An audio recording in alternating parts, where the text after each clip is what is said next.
হরে কৃষ্ণ। আজ আমরা গুরুর পুরাণ থেকে জানব কোন কর্মের ফলে পরের জন্মে কোন শরীর লাভ করে। যেই জন ব্রহ্মগাতী সেই পরের জন্মে হরিণ, উট ও শূকরের দেহ লাভ করে। যে জন স্বর্ণ বা সোনা চুরি বা হরণ করে সে পরের জন্মে কৃমি কীট পতঙ্গ শরীর লাভ করে। যে জন গুরুশয্যাগামী হয় সেজন তৃণ ঘাস লতাপাতা হয়ে জন্মগ্রহণ করে। পরস্ত্রী সঙ্গ করলে অথবা ব্রাহ্মণের ধন হরণ করলে গভীর জঙ্গলে ব্রহ্ম রাক্ষস রূপে জন্মগ্রহণ হয়। গাছ চুরি করলে পাখি জন্ম হয়। ধান চাল চুরি করলে ইঁদুরের শরীর লাভ করে।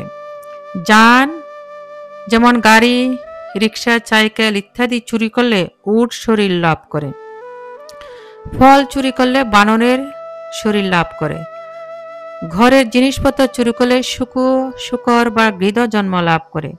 পরের ধন চুরিতে কুকুর জন্ম হয়। গোধন হরণে গোধা জন্ম অথবা সাপ হয়ে জন্মগ্রহণ করে। বসন হরণ করলে কুষ্ঠরোগী হয়ে জন্মগ্রহণ করে।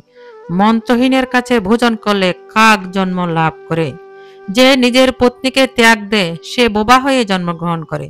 দেবতা ও ব্রাহ্মণের দ্বন্দ্বে হরণ করে সে কৃমি জন্ম লাভ করে। যে অভক্ষ ভক্ষণ করে সে গণ্ড রোগমালা রোগ নিয়ে জন্মগ্রহণ করে। যে একা একা মিষ্টান্ন ভোজন করে সে বাত শ্লেষ্মা রোগ নিয়ে জন্মগ্রহণ করে। শুদ্ধ হয়ে যে ব্রাহ্মণী বিয়ে করলে শৃগাল জন্ম লাভ করে। গুরুজনে নিন্দা করলে ক্ষয় রোগ নিয়ে জন্মগ্রহণ করে। মিথ্যাবাদী থোতলা হয়ে জন্মগ্রহণ করে। মিথ্যা সাক্ষী দিলে মশা হয়ে জন্মগ্রহণ করে।